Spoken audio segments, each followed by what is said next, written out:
थे। आर्य उसे सबके सामने लाकर खड़ा कर चुका था। वहां पुलिस मौजूद थी और एक लेडी कांस्टेबल अपने हाथों में हथकड़ियां ली खड़ी थी।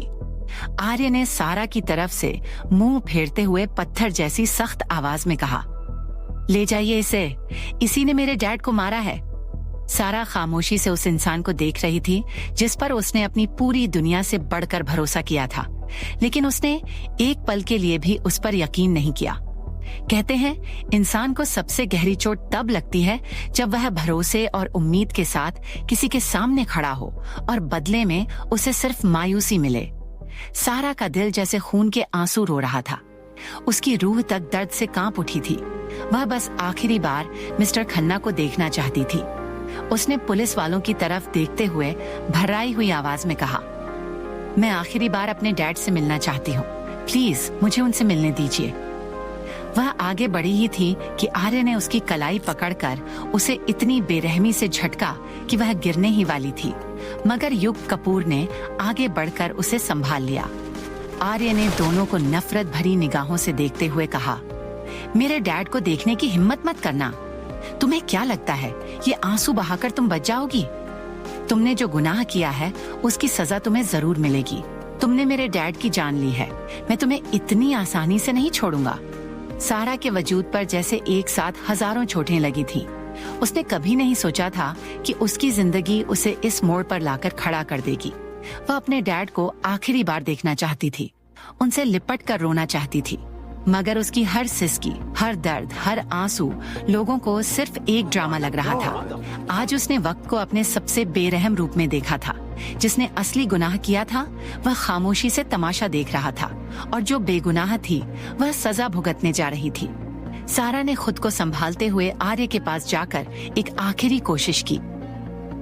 मैं आपसे भीख मांग रही हूँ, प्लीज मुझे डैड से मिलने दीजिए। वादा करती हूँ उसके बाद कभी अपनी शक्ल नहीं दिखाऊंगी। आर्य ने उसे नफरत से झटकते हुए कहा, मैं तुम्हें भीख देने से इनकार करता हूँ, और वैसे भी तुम उस काबिल नहीं हो कि मैं तुम्हें कुछ भी दूं। सारा का दम घुटने लगा था। उसकी आंखों से आंसू लगातार बह रहे थे। उसने अपनी सारी इज्जत, अपना सारा गुरूर एक तरफ रख दिया और आर्य के कदमों में बैठते हुए बोली, मुझे आखिरी बार डैड से मिलने दीजिए। इतने बेरहम मत बनिए, मेरे लिए इतनी बड़ी सजा मत चुनिए, इतना कठोर मत बनिए कि बाद में आपको खुद अपने फैसले पर पछतावा हो। वहां मौजूद हर शख्स उस लड़की को देख रहा था जो अपनी पूरी दुनिया उजड़ जाने के बाद भी सिर्फ अपने डैड की एक आखिरी झलक पाने के लिए गिड़गिड़ा रही थी। युग कपूर के चेहरे पर बेचैनी साफ दिखाई दे रही थी। दिल ही दिल में उसने चाहा, काश वह आर्य की जगह होता, तो कम से कम उस लड़की को एक मौका जरूर देता जो अपनी सारी खुददारी भूलकर उसके सामने बैठी अपने डैड से आखिरी मुलाकात की भीख मांग रही थी। लेकिन आर्य का दिल पत्थर बन चुका था। उसने सारा की तरफ देखे बिना कहा, मैंने कहा ना, मैं एक कातिल को अपने बाप से नहीं मिलने दे सकता जिसने खुद उनकी जान ली है। इतना कहकर उसने पुलिस वालों की तरफ देखा और गुस्से से बोला, खड़े होकर तमाशा क्या देख रहे हो, लेकर जाओ इसे यहाँ से। लेडी कांस्टेबल आगे बढ़ी और सारा को उठाकर अपने साथ ले जाने लगी। सारा जाते जाते चीख उठी, प्लीज मुझे एक बार मिलने दीजिए, ऐसा मत कीजिए, आप बहुत बड़ा गलत कर रहे हैं। मगर उसकी चीखें, उसकी सिसकियां और उसकी बेबसी किसी के दिल को नहीं छुपा रही थीं। युग कपूर ने एक गहरी नजर आर्य पर डाली और बिना कुछ कहे वहां से चला गया। सारा को लॉकअप में बंद कर दिया गया था। जब अल्फा, मार्क्स और पॉइजन को उसकी हालत का पता चला तो वे फौरन वहां पहुंचे। सारा की हालत देखकर किसी का भी दिल कांप जाता। 2 घंटे से ज्यादा गुजर चुके थे, लेकिन तमाम कोशिशों के बावजूद वे उसे बाहर नहीं निकलवा पा रहे थे।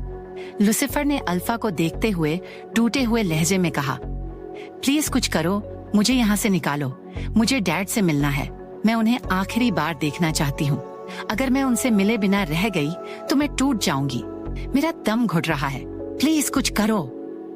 उसकी आंखों में ऐसी बेबसी थी कि देखने वाले का दिल भी तड़प उठे। तभी एक कांस्टेबल वहां आया और बोला, मैम बाहर आ जाइए, आपकी बेल हो गई है। अल्फा ने हैरानी से पूछा, किसने करवाई? उसी वक्त एक गहरी और दमदार आवाज सुनाई दी, मैंने। सबकी नजरें एक साथ सामने उठी।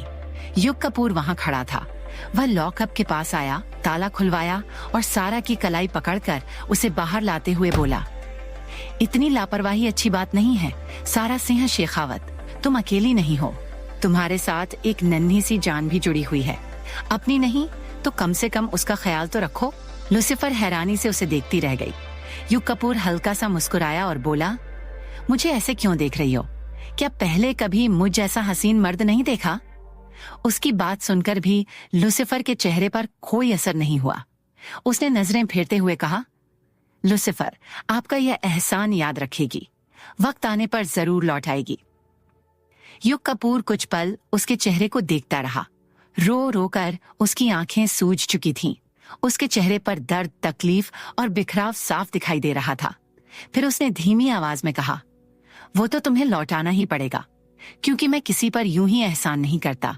मैंने तुम्हें इसलिए बचाया है क्योंकि कभी मैं भी तुम्हारी जगह खड़ा था, लेकिन उस वक्त मेरा हाथ थामने वाला कोई नहीं था। मैं नहीं चाहता कि मेरी तरह कोई और भी सारी जिंदगी किसी अधूरी ख्वाहिश और पछतावे के साथ जिए।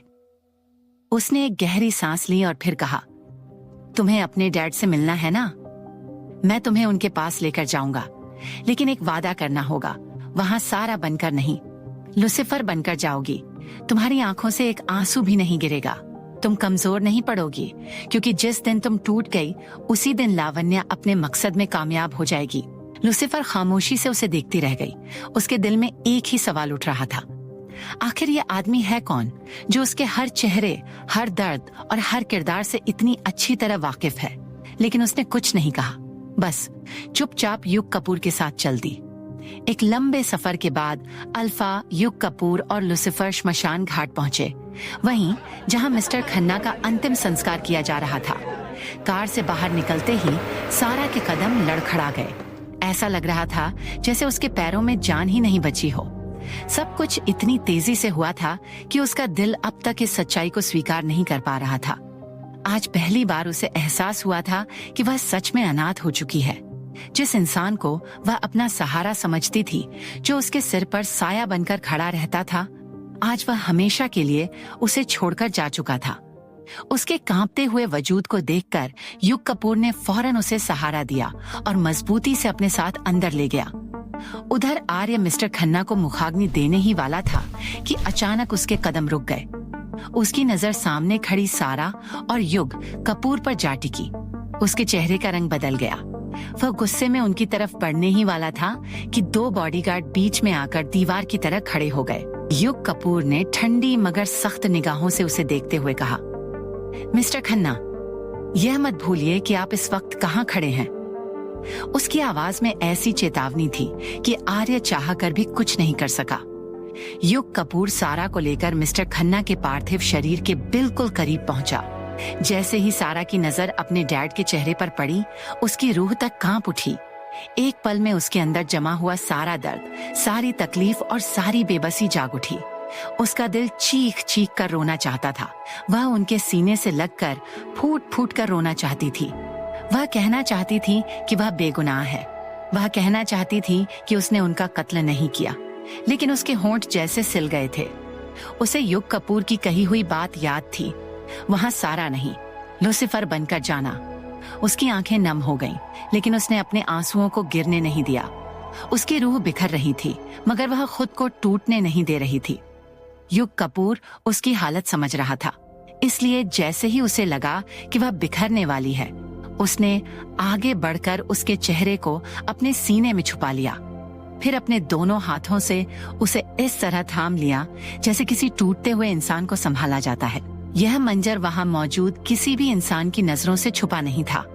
आर्य दूर खड़ा सब कुछ देख रहा था। न जाने क्यों उसके सीने में एक अजीब सी बेचैनी उठी थी, मगर अगले ही पल उसने अपने दिल को समझा लिया कि सामने खड़ी लड़की उसके पिता की कातिल है। उधर लावण्या की हालत भी किसी से छुपी नहीं थी। वह अपनी बेटी को संभाले खड़ी थी, लेकिन उसके अंदर एक ऐसी आग जल रही थी जो उसे पल पल राख कर रही थी। उसने कभी नहीं सोचा था कि उसका एक फैसला उसकी पूरी दुनिया उजाड़ देगा। उसने कभी ख्वाब में भी नहीं सोचा था कि जिस इंसान से वह बेइंतहा मोहब्बत करती है, उसी की मौत की वजह वह खुद बन जाएगी। आर्यन खन्ना उसकी मोहब्बत था, उसका जुनून था। उसकी जिद था, उसकी दुनिया था, और आज उसकी वही दुनिया उसकी आंखों के सामने हमेशा के लिए खत्म हो चुकी थी। उसका दिल भी रो रहा था, उसकी रूह भी तड़प रही थी, लेकिन उसके पास रोने का हक भी नहीं था, क्योंकि इस दर्द की वजह वह खुद थी। उसकी आंखों में आंसू थे, मगर वह उन्हें बहाने की हिम्मत नहीं जुटा पा रही थी। युग कपूर ने लुसिफर की बिगड़ती हालत को देखते हुए फैसला किया कि अब उसे वहां से ले जाना ही बेहतर होगा। कुछ देर बाद वह उसे अपने साथ वापस लेकर चला गया। सीक्रेट हाउस, कैद और खबर। डॉक्टर ने लुसिफर को कुछ वक्त तक पूरा आराम करने की सलाह दी थी। युग कपूर उसे सीधे सीक्रेट हाउस लेकर गया। वहां पहुंचते ही उसने उसकी सुरक्षा पहले से दोगुनी कर दी। उसकी देखभाल के लिए अतिरिक्त केयर टेकर रखे गए और हर छोटी बड़ी चीज पर खुद नजर रखने लगा। दिन गुजरते गए, वक्त आगे बढ़ता गया। लोग अपने अपने दर्द के साथ जीना सीखने लगे, लेकिन एक इंसान थी जिसके जख्म भरने के बजाय और गहरे होते जा रहे थे, और वह थी सारा। वह आज भी उस दिन को भूल नहीं पा रही थी। वह दिन जब उसने अपने डैड को खो दिया था। वह दिन जब आर्य ने उस पर भरोसा करने से इनकार कर दिया था। वह दिन जब उसकी पूरी दुनिया उसकी आंखों के सामने बिखर गई थी। सीक्रेट हाउस अब उसके लिए किसी सुनहरे पिंजरे से कम नहीं था। उसे बाहर जाने की इजाजत नहीं थी, यहाँ तक कि बिना जरूरत कमरे से निकलने की भी मनाही थी, और यह सारे नियम युग कपूर ने बनाए थे। हैरानी की बात यह थी कि मार्क्स, पॉइजन और यहाँ तक कि अल्फा भी इन नियमों का पूरा साथ दे रहे थे, क्योंकि उन सबको डर था कि अगर सारा को अकेला छोड़ दिया गया तो शायद वह खुद को संभाल नहीं पाएगी, और इस वक्त उसकी और उसके बच्चे की सलामती सबसे ज्यादा जरूरी थी। बेबस मोहब्बत, वक्त का तेजी से गुजरना। वक्त किसी के लिए नहीं रुकता और ना ही कभी रुक सकता है। समय अपनी रफ्तार से आगे बढ़ता रहा और धीरे धीरे कई महीने बीत गए। इन महीनों में लुसिफर उर्फ सारा को कई बार पुलिस स्टेशन और अदालत के चक्कर लगाने पड़े। उसका केस लगातार चल रहा था और उसे बार बार कोर्ट में पेश किया जाता था। कई महीनों की तकलीफ और परेशानी के बाद आखिरकार सारा को हर इल्जाम से बरी कर दिया गया, क्योंकि उसके खिलाफ कोई भी ऐसा सबूत नहीं मिला जिससे साबित हो सके कि मिस्टर खन्ना का कत्ल उसी ने किया था। जो गन बरामद हुई थी उस पर किसी और के फिंगरप्रिंट मिले थे। पूरे केस के दौरान सारा एक बेजान मूर्ति की तरह खामोश रही। उसने ना अपनी सफाई दी और ना ही अपनी बेगुनाही साबित करने की कोशिश की।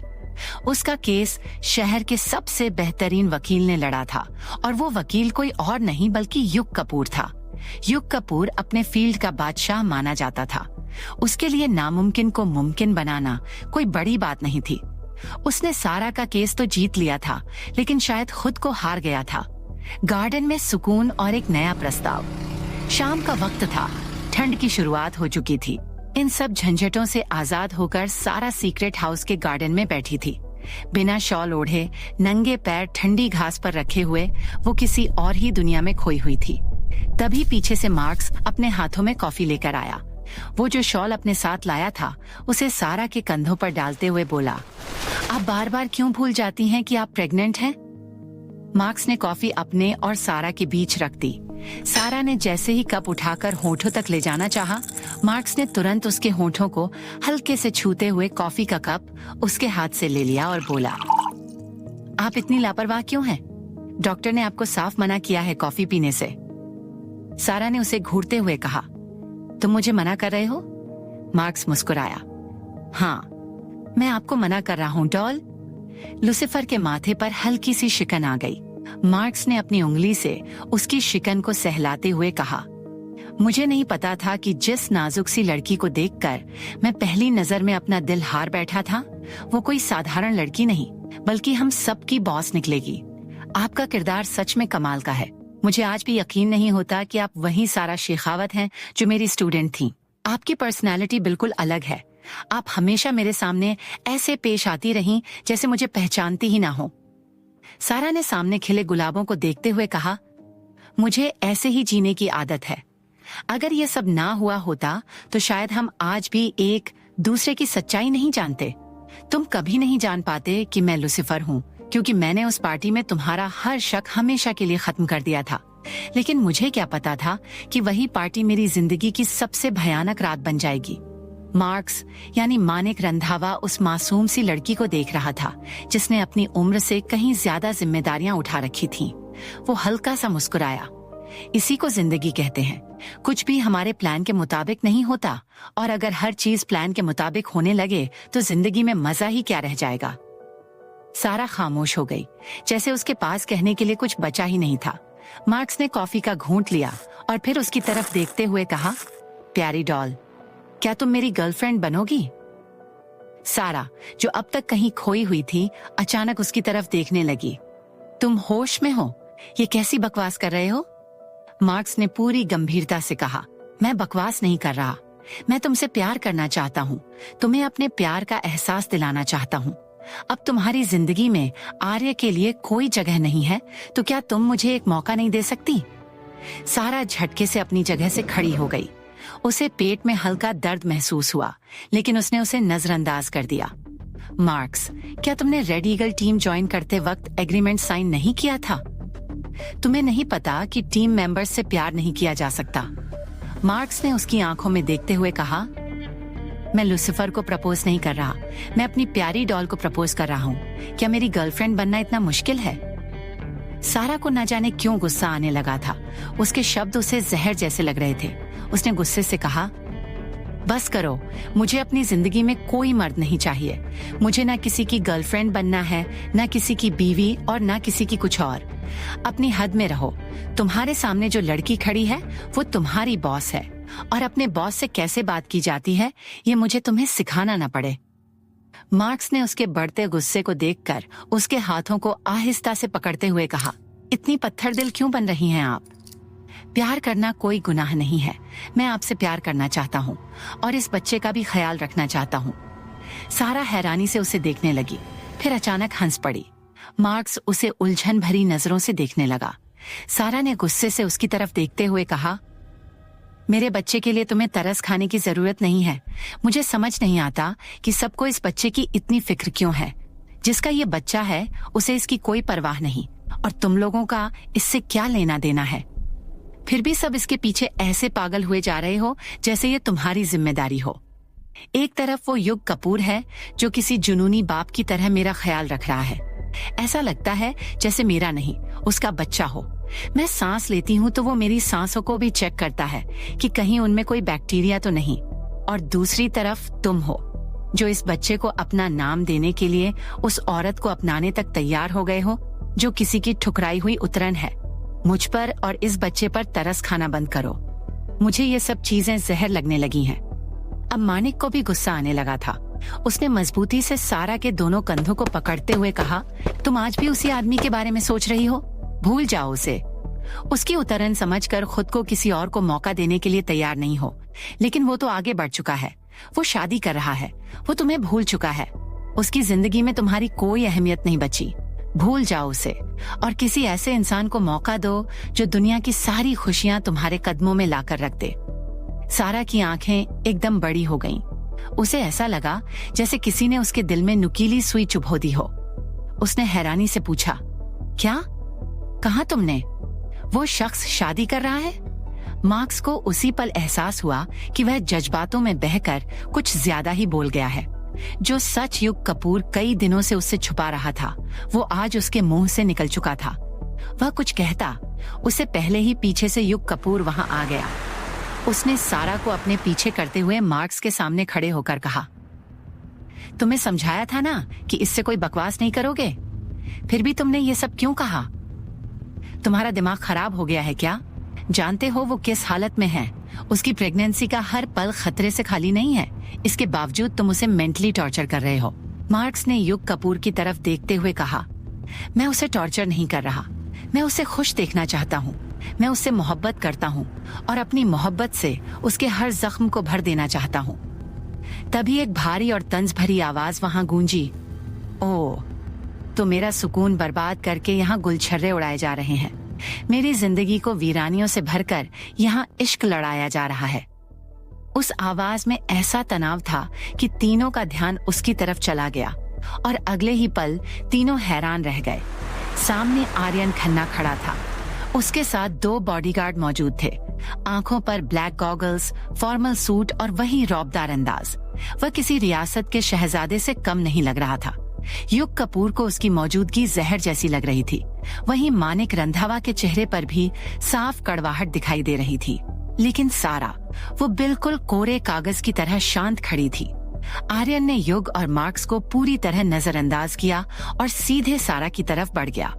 उसके पास आकर बोला, चलिए स्वीट हार्ट, क्योंकि आपकी छुट्टियां खत्म हो चुकी हैं। वो सारा की कलाई पकड़ने ही वाला था कि युग कपूर ने बीच में उसका हाथ पकड़ लिया। हाथ मत लगाना इसे। आर्य ने झटके से अपना हाथ छुड़ाया और युग की कलाई मरोड़ते हुए कहा, मिस्टर एक्स, वाई, जेड, जब मियाँ बीवी आपस में बात कर रहे हों तो तीसरे को बीच में टांग नहीं अड़ानी चाहिए। मैं तुमसे बात नहीं कर रहा तो कुत्तों की तरह बीच में भौंकना बंद करो। पहले अपनी बीवी से बात कर लूं, फिर तुमसे भी कर लूंगा। इतना कहकर उसने युग को साइड किया और सारा की आंखों में देखते हुए बोला, चलिए स्वीट हार्ट, या अभी कोई और तमाशा बाकी है। आर्य की नजर अभी तक सारा के पेट पर नहीं गई थी। उसे नहीं पता था कि सारा प्रेग्नेंट है। सारा का 6वां महीना चल रहा था। पेट ज्यादा नहीं, लेकिन हल्का हल्का नजर आने लगा था। सारा ने उसे देखते हुए बेहद नरम आवाज में पूछा, क्या मेरी बातों पर या मुझ पर यकीन आ गया, जो मुझे अपने साथ ले जाने आए हैं? आर्य एक कदम और करीब आया। उसने उसके चेहरे को अपनी हथेली में लेते हुए अंगूठे से उसके गाल को सहलाया और बोला, बिल्कुल भी नहीं स्वीट हार्ट, तुम मर भी जाओ और आखिरी सांस तक कहती रहो कि तुमने वो नहीं किया, फिर भी मैं तुम पर यकीन नहीं करूंगा। अब जब कानून तुम्हें सजा नहीं दे पाया तो किसी ना किसी को तो सजा देनी ही पड़ेगी। इसलिए अब से तुम मेरी कैद में रहोगी और मेरी दी हुई सजा काटोगी। सारा मुस्कुराई और उसकी वो मुस्कान इतनी खूबसूरत थी कि एक पल के लिए आर्य का दिल भी धड़कना भूल गया। सारा ने आगे बढ़कर उसकी टेढ़ी टाई सीधी की, फिर उसके कॉलर को ठीक करते हुए बोली, इतना घुमाने फिराने की जरूरत नहीं थी मिस्टर आर्य खन्ना। सीधे सीधे कह देते कि आपके बिना मेरा दिल नहीं लग रहा। आपको यहाँ तक आने की तकलीफ भी नहीं उठानी चाहिए थी। एक गाड़ी भेज देते, मैं खुद चली आती। उसकी बेबाकी देखकर मार्क्स और युग दोनों हैरान रह गए। उन्हें सामने सारा नहीं बल्कि लुसिफर नजर आ रही थी। सारा ने उसके दोनों कंधों को हल्के से झटका दिया और मुस्कुराकर बोली, मिस्टर खन्ना, आपको एक गुड न्यूज देनी थी, सुनेंगे? फिर उसने आर्य का हाथ पकड़ा और अपने पेट पर रख दिया। आप डैड बनने वाले हैं, मैं प्रेग्नेंट हूँ। आर्यन को ऐसा झटका लगा जैसे उसके पैरों तले जमीन खिसक गई हो। वो यहाँ सारा को अपनी शादी की खबर देकर झटका देने आया था, लेकिन यहाँ तो सारा ने ही उसकी पूरी दुनिया हिला दी थी। सारा ने उसका हाथ अपने पेट से हटाते हुए कहा, आपको पता है, मेरी टीम को इस बच्चे की बहुत फिक्र हो रही थी। सब सोच रहे थे कि इस बच्चे को अपना नाम कौन देगा। फिर मुझे याद आया कि आर्यन खन्ना को अपनी चीजों पर किसी और का हक बिल्कुल पसंद नहीं, तो वो अपने बच्चे पर किसी दूसरे का नाम कैसे बर्दाश्त करेंगे? क्या आप चाहते हैं कि मैं इस बच्चे को किसी और का नाम दे दूं? आर्य की आंखों में खून उतर आया। उसने गुस्से से उसका जबड़ा पकड़ते हुए कहा, अगर मेरे बच्चे को किसी और का नाम दिया ना, तो तुम्हारी हलक से तुम्हारी जान खींच लूंगा। मैं तुमसे नफरत करता हूँ, लेकिन अपने बच्चे से नहीं। सारा के होंठों पर एक जहरीली मुस्कान फैल गई। मोहब्बत